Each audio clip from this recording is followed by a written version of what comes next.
Amis internautes, salam alaikum. Veuillez vous abonner sur votre chaîne Dakar Plus et n'oubliez pas d'activer la cloche de notification. Vous aurez des informations en temps réel ici au Sénégal et à l'extérieur.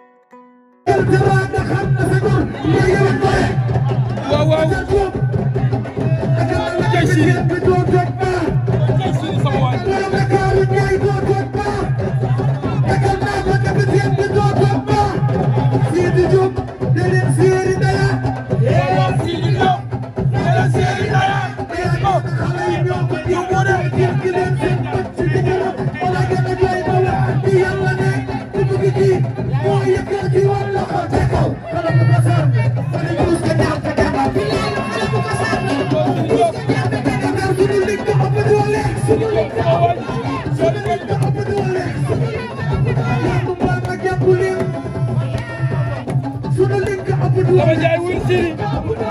dank lay maye de boobu léegi dank lay maye sama waay boobu ñu ma teg boobu léegi dank lay maye sama waay Siri Diop Major Diop mooy sama maam bokkam day njaay dollar sama waay oh bokkam yaay Aziz Samb Aziz ay yëg ni yamal ko ak yow boo wàcc dem ko visit yamal ko wàcc dem ko Sidi Fakka dama ni si ñawal Bakary yëpp ma ci ala bongo soxna Njaay ñu ngay biram xudatam wala ngay biram xudatam Wambas biram xudatam wuy gi topp la biram da baax wax yër ko da baax Njaay ñu ngi ko doomu ndey Amadou Samb waaw Njaay dollar ñu ngi ko doomu ndey Njaay dollar ñu ngi ko doomu ndey Aziz mooy leen Aziz di fi say rati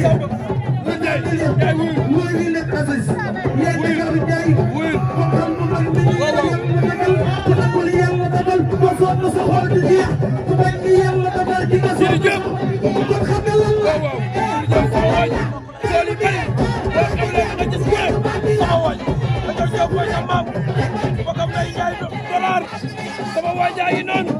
Siri Diop suba teel oh boobu day coori bari sama waay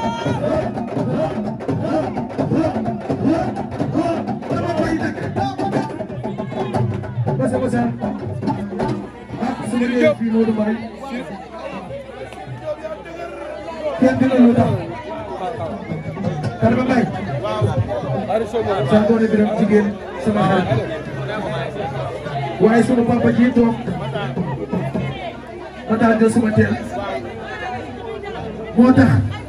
bi ma ndaya bi mu jàppee bis la ma ndaya woo attention Siri Diop di ngeen ñëw ca kër gi léegi attention Matar Diop waaye Ousmane bokk ci yéen ndaya woo ma ñoo ne kon am bis ki yëkk na ni la mel jëta demi jëkk nag jëta tati waat dew da taba bay du mën na ñoxal way Bakar day bi Njaay Matar Diop daal day dala mara waat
bi mu jàppee bis la ma daaya woo bi ngay ñëw ca kër gi léegi fa nga ko fekk waaye Ousmane bokk ci yéen daaya woo ma ñoo nekkoon Almadi kër Iliman Lam nga gën fa jógee tamit ma def li may def waaye damay su ma delluwaat Thiès te jaaree ma fii si yow ndax nag bi may Aziz Samb di la way day fay clip xamoo ma Yves am nga lu ci xam waaye Sidi Diop li ma wax sa jabar rek li ma ni ko tudd nañ ko yàlla def na ci barke Seydou Ahmad kon noonu bi gudd kon maa ngi ñaan ci barke Seexul Xadim barke yàlla Seydou barke waaye nag fexe nga ba bokk ci réew mi la ma la waxoon rek li ma la nawee mooy fexe nga ba bokk ci réew mi fexe nga ba tudd yow waykat yi ci turam en cause dama tàgge sama teel Aziz Samb kontaan naa bu baax yal na yàlla def jàmm jërëjëf. léegi nag Lama Ndiaye daa am lu ma lay dolli Sidi Diop ne kontaan na si yow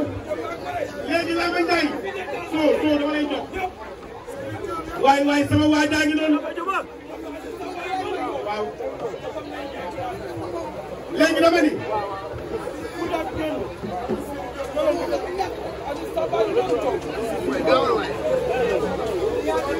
léegi Lama Ndiaye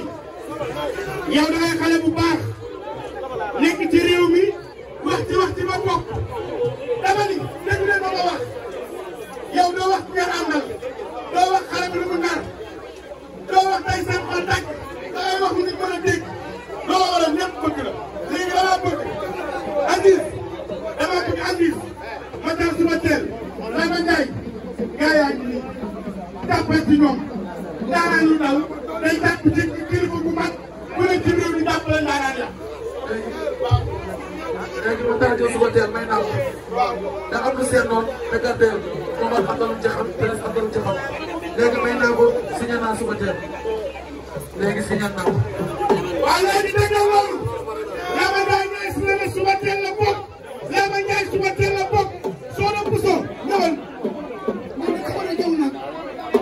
dama ne man rek maa war a ñëw man du ma ay caaxaan dama ne ma taal sama xarit Diop. ndaanaan lu ndaw day jàpp ci kilifa bu mag ku ne ci réew mi jàppale ndaanaan ya. waaw. léegi ba tax a suba teel may naa ko. waaw. da am lu seen noonu te gàddeel moom ak am na lu ci xam presque am na lu ci xam léegi may naa ko signé naa suba teel léegi signé naa ko. waaye léegi dégg nga loolu Lama Ndiaye ne si ne suba teel la bokk Lama Ndiaye suba teel la bokk soo doon pusoo ñëwal. doo ko rëccu de.